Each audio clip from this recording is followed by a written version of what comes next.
Hello everyone, welcome to once again Unique शिक्षण संस्थान. Student, in previous topic we have completed passive voice of basic rules जिसमें आपने tense wise पढ़ा था. उसके बाद हमने imperative sentences की passive voice बनाई थी. Today I am going to take the topic of passive of interrogative sentences. आज हम पढ़ेंगे कि interrogative sentences को हम किस तरह से passive voice में change करते हैं. तो let's start our topic how to change interrogative sentences into passive voice. सबसे पहले देखिए, आप इंट्रोगेटिव सेंटेंसेस समझ लीजिए कि इंट्रोगेटिव सेंटेंसेस आपके टू टाइप्स के हैं. एक आपका स्टार्ट होता है हेल्पिंग वर्ब से और एक इंट्रोगेटिव सेंटेंसेस होते हैं जो कि आपके क्वेश्चन वर्ड से स्टार्ट होते हैं. इनको हम WH वर्ड भी बोलते हैं, WH वर्ड. अब जो हेल्पिंग वर्ब होते हैं वो हैं आपके जैसे is, am, are, do, does, did, has, have, etcetera. कुछ क्वेश्चंस आपके मॉडल से भी स्टार्ट होते हैं, can, shall, will, could, should. इनसे भी हम इंट्रोगेटिव सेंटेंसेस बनाते हैं. और क्वेश्चन वर्ड में आपके आ जाते हैं जैसे what, which, how, why, etc. तो ये तो आपके हो गए क्वेश्चन वर्ड और ये हो गया आपका हेल्पिंग वर्ब. हम दोनों ही तरीके से इंट्रोगेटिव सेंटेंसेस को बनाते हैं. तो अब हम वन बाय वन टेंस को लेके इंट्रोगेटिव सेंटेंसेस फॉर्म करेंगे और उनको हम चेंज करेंगे पैसिव वॉइस में.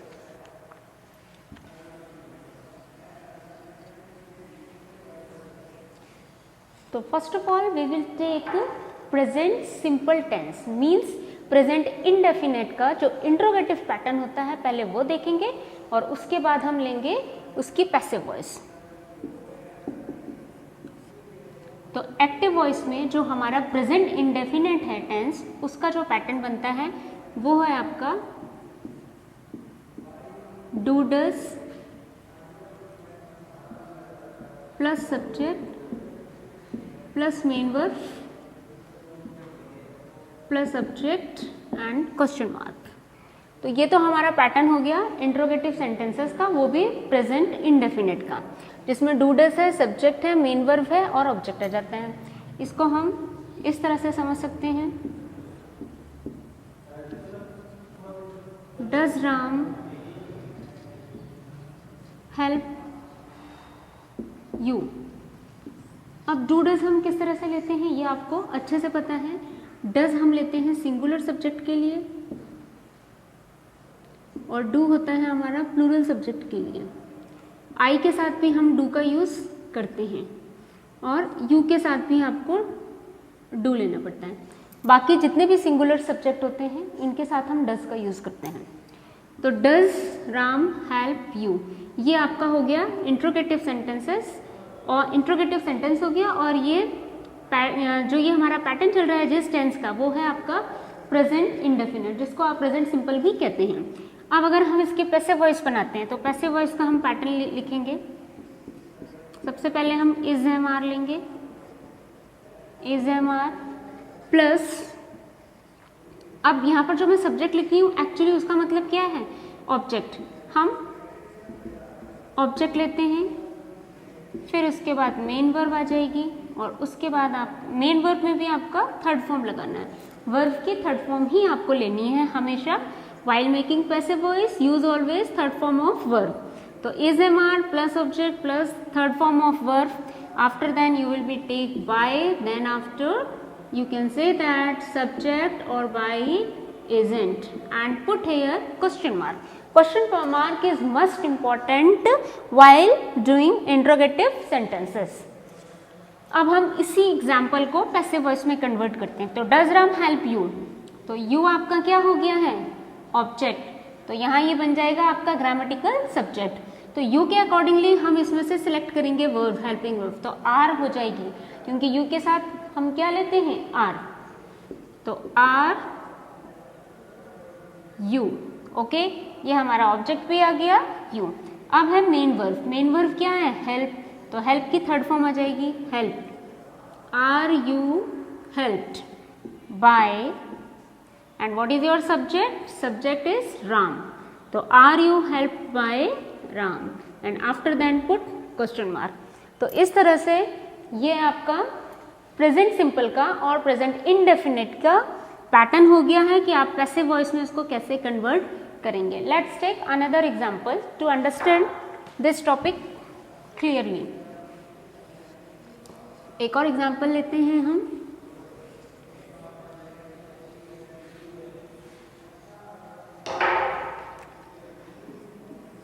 ये आपका एक्टिव वॉइस चल रहा है।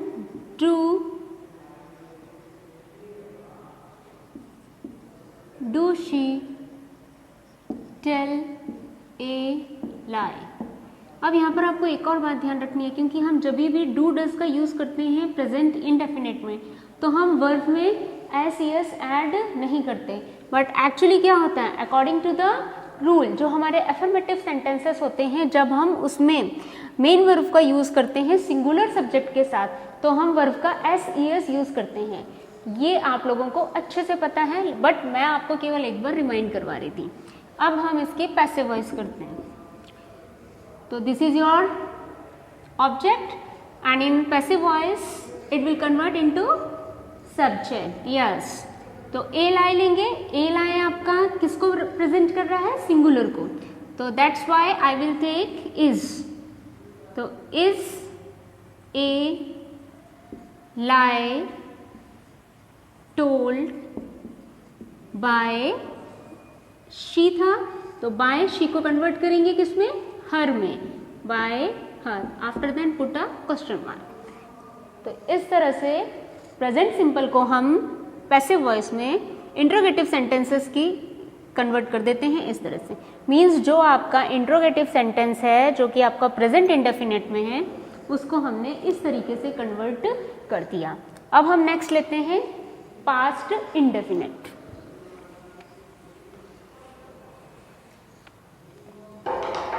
You know it very well, the pattern of past sentence।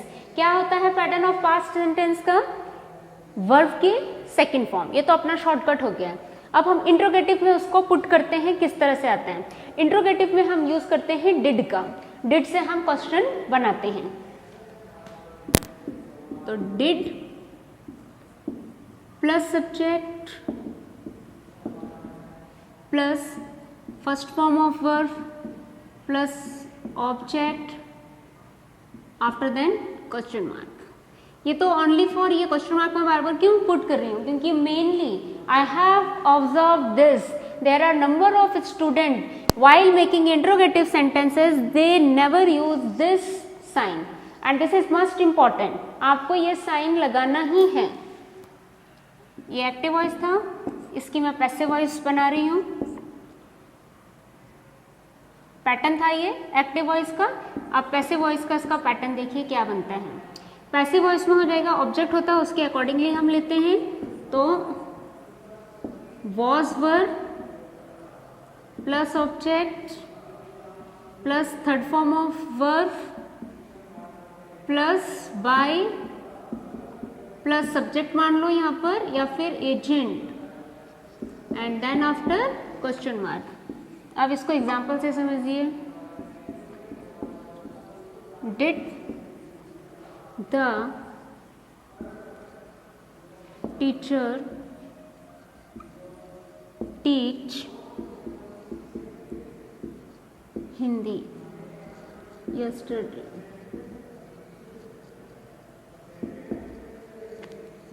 Did the teacher teach Hindi yesterday? yesterday आपका ऑब्जेक्ट नहीं है, इट्स अ एडवर्ब। ऑब्जेक्ट आपका बनेगा हिंदी। तो ये आपका एक्टिव वॉइस था and now I will convert into passive voice this statement. तो what will you take first? Yes, helping verb according to what?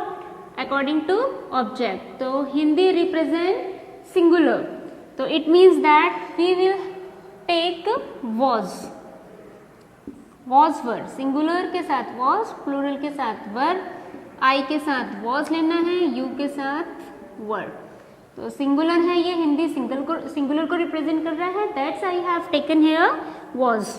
तो was Hindi. Now take third form of teach. It means taught. तो was Hindi taught by the teacher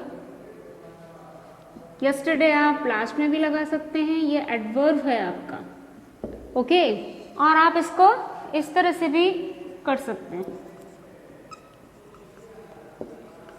was Hindi taught yesterday by the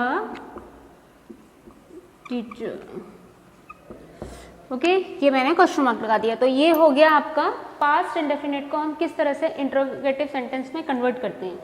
तो अब हम next लेते हैं आपका continuous tense लेते हैं। कंटिन्यूअस टेंस लेने से पहले हम एक बार फ्यूचर इंडेफिनिट देख लेते हैं, उसका क्या पैटर्न होता है इंट्रोगेटिव सेंटेंसेस में।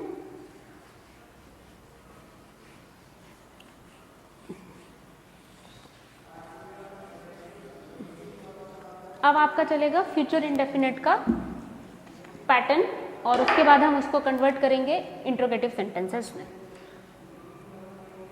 तो फ्यूचर में देखिए एक्टिव वॉइस का जो आपका पैटर्न बनता है वो क्या है।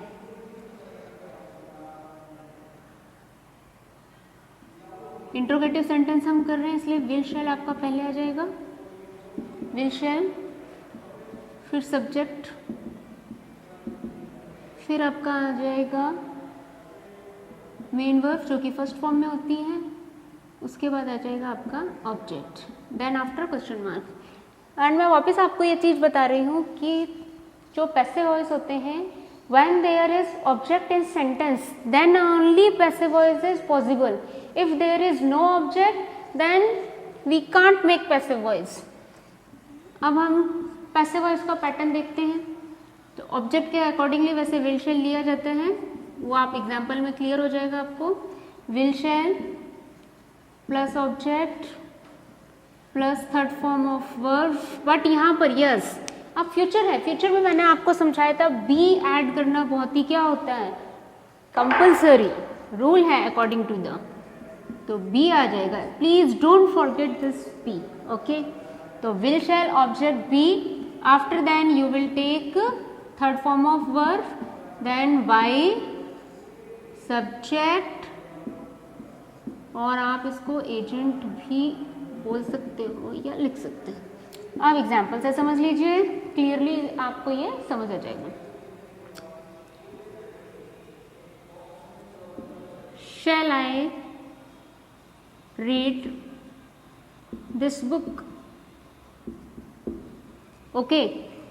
तो शैल का और विल का आपको यूज करना आता ही है, आई एंड वी, उसके साथ हम शैल लेते हैं and except these two pronouns I और we, we always use will with other pronouns or other subject.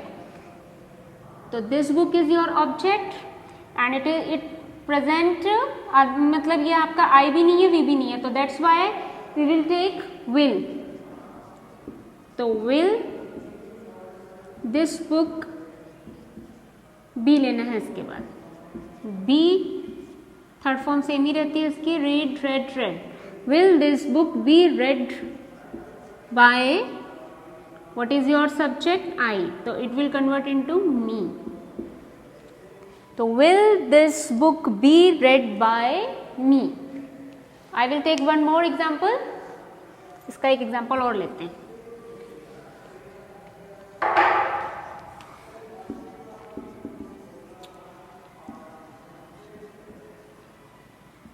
Will Lakshya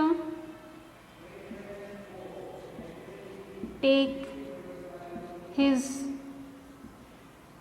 notes, notes जो आप लोग बनाते हो साइंस के, सोशल स्टडी के, मैथ्स के, ये नोट्स। तो विल लक्ष्य टेक हिज नोट्स, अब इसको हम पैसिव में कन्वर्ट करते हैं, हिज नोट्स।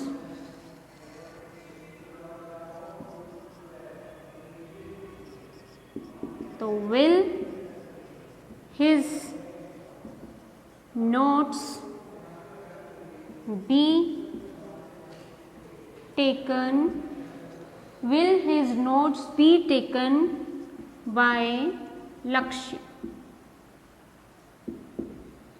ये देखिए ये आपका बन गया। बी की आप पोजीशन ध्यान रखेंगे कि after object we will have to take be. तो ये तो आपके हो गए फ्यूचर इंडेफिनिट का। अब हम नेक्स्ट लेते हैं कंटिन्यूस। कंटिन्यूस का मैंने आपको बताया था बीइंग, BEING बीइंग हमें ऐड करना होता है, it is important. Present continuous देख लीजिए पहले। एक्टिव वॉइस में पैटर्न होता है आपका is, am, are, okay, then after subject, then verb के साथ ING यूज किया जाता है, उसके बाद आपका एक object and then after question mark. Passive voice में इसका बन जाएगा pattern is, am, are, same thing you have to take, after then object, but being is important, being आपको कंपल्सरी लेना ही है, BEING। तो is, am, are, object, being, after then you will be take third form of verb, then why, and after then subject or agent, and in the end you put question mark, because question mark is important, means यह आपको लगाना क्या है, compulsory है, इसलिए don't forget it. Now we will understand this pattern with example. Are you playing football? ये तो आपका एक्टिव वॉइस, इसको हम पैसिव वॉइस में कन्वर्ट करते हैं। फुटबॉल प्रेजेंट कर रहा है सिंगुलर को, तो इज लेना है आपको। Is football being played by you. Object आपका क्या था, फुटबॉल, तो फुटबॉल किसको प्रेजेंट कर रहा है, सिंगुलर को, इसलिए हमने यहाँ पर लिया है इज। तो is football according to the rule, फिर क्या आता है ऑब्जेक्ट के बाद बीइंग, तो यहाँ बीइंग पुट कर दिया है। आफ्टर देन वर्ब की थर्ड फॉर्म, तो प्लेइंग, तो प्ले की थर्ड फॉर्म क्या होती है, प्लेड, प्लेट ले लिया है। देन आफ्टर बाय, बाय आ गया, और सब्जेक्ट, सब्जेक्ट आपका क्या था, यू, तो ये मैंने यू ले लिया। इनकेस अगर यहाँ सपोज दैट अगर आपका ऑब्जेक्ट मी बनता है तो आप एम से स्टार्ट करेंगे। इसका मैं आपको एग्जांपल बता देती हूँ। ये देखिए,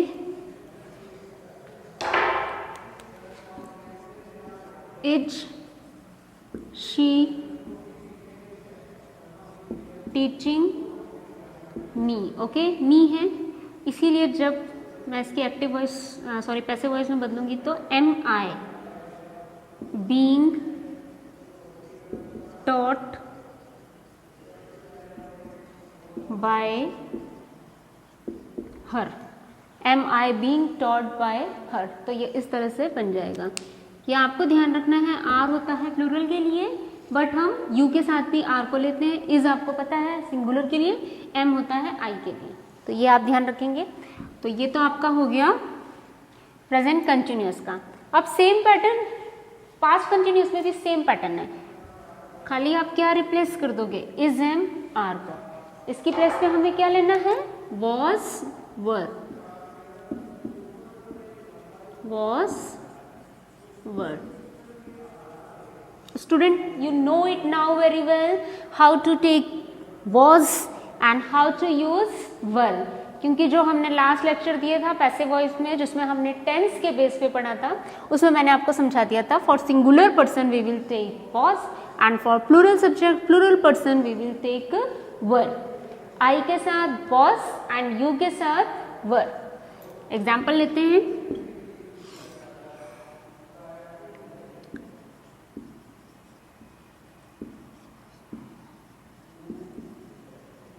Was my mother cooking food? Okay. Helping verb, subject, main verb, object. So while making passive voice, what will you take? Object. and because these are interrogative sentences, so we will take helping verb first, then we will take object. तो food आपका singular को present करता है, इसीलिए हम लेंगे was food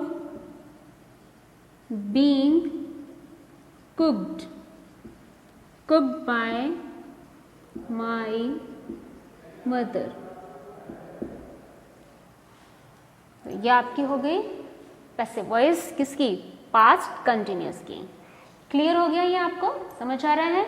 वैसे तो मैंने स्टूडेंट्स आपको सारे इसके नोट्स और पीडीएफ भेज दिए हैं, आप उनको भी एक बार देखते चाहिए और साथ में ये वीडियो लेक्चर भी देखिए, then you understand very very clearly. Okay, next we will take future continuous का होता नहीं है, you know it very well. अब हम लेते हैं प्रेजेंट परफेक्ट. प्रेजेंट परफेक्ट में आपका देखो क्या बनता है, जो आपका पैटर्न होगा हैज, हैव. ओके, सब्जेक्ट आ गया आपका, वर्ब की third form object and question mark. Passive voice में हो जाएगा has, have plus object plus been. ये ध्यान में रखना है, BEEN, been plus third form of verb plus by plus subject और एजेंट भी बोल सकते हो. In the end you will be put question mark. अब यहाँ पर हम परफेक्ट का हम इसको मैं कंबाइन भी समझा सकती हूँ आपको यहाँ पर, प्रेजेंट परफेक्ट और पास्ट परफेक्ट. क्योंकि पास्ट परफेक्ट में हम क्या लेते हैं, हैज, हैव ना यूज करके हम क्या ले लेते हैं, हैड. तो आप ये यहाँ तीनों एक साथ लेके समझ सकते हैं, क्योंकि रूल आपका सेम ही है. आपको क्या ऐड करना है इसमें, बीन. बस हम खाली इसके एग्जाम्पल लेते हैं दोनों के सेपरेटली, प्रेजेंट परफेक्ट के और पास्ट परफेक्ट के. तो एग्जाम्पल देखिए आप. सबसे पहले हम प्रेजेंट परफेक्ट का लेके चलेंगे.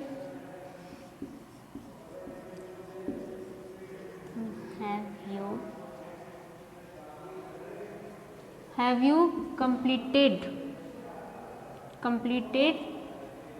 your work? Okay, helping verb हो गई, सब्जेक्ट, मेन वर्ब और ये आपका हो गया ऑब्जेक्ट. सिंगुलर को प्रेजेंट कर रहा है, इसीलिए हम यहाँ पर हैज से बनाएंगे. तो हैज योर वर्क. अब हमें क्या लेना ऑब्जेक्ट के बाद, बीन. तो बीन कंप्लीटेड. यहाँ पर एक बेनिफिट है, थर्ड फॉर्म आपको ऑलरेडी मिलेगी, तो you can use third form here. तो has your work been completed by you. तो ये तो आपका था एक्टिव वॉइस का और ये हो गया पैसिव वॉइस का. Shall I take one more example? Okay, तो एक एग्जाम्पल आप और देख लीजिए जिससे आपको क्लियरली समझ आ जाए.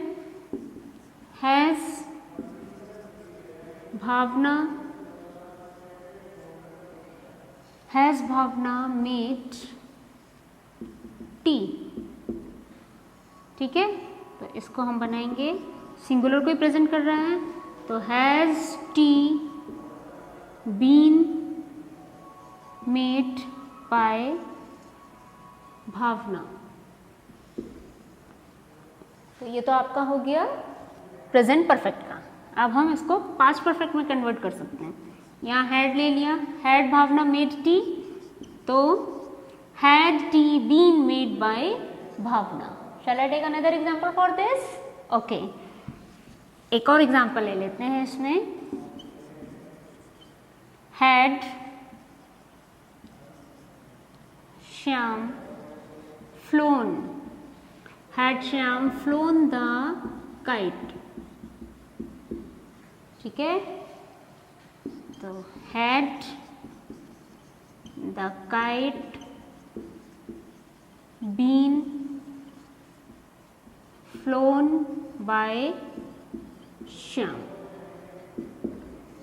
तो ये अपने हो गए प्रेजेंट परफेक्ट, पास्ट परफेक्ट का पैसिव वॉइस, जो कि हम इंट्रोगेटिव में इनको कन्वर्ट कर रहे हैं, इंट्रोगेटिव सेंटेंसेस को हम पैसिव वॉइस में कन्वर्ट कर रहे हैं कि किस तरह से अगर इंट्रोगेटिव हमें सेंटेंस मिलता है तो उसको हम पैसिव वॉइस में कैसे कन्वर्ट करते हैं। तो ये आपके टेंस वाइज तो फिनिश हो गए हैं। अब हम लेके चलेंगे मॉडल से कि मॉडल को हम, मॉडल का शायद अभी मैंने टॉपिक आपको पढ़ाया भी नहीं है, तो सबसे पहले हम मॉडल का पहले टॉपिक पढ़ेंगे, फिर हम इंट्रोगेटिव सेंटेंसेस में आएंगे। अब हमारा जो नेक्स्ट पार्ट रहेगा उसमें हम WH वर्ड से पैसिव वॉइस बनाएंगे, मीन्स क्वेश्चन वर्ड से आप पैसिव वॉइस कैसे बनाते हो। तो till then your work is that you will revise all the lecture, all the topic of passive voice which we have already discussed, and then after come to the next topic. Take care and goodbye.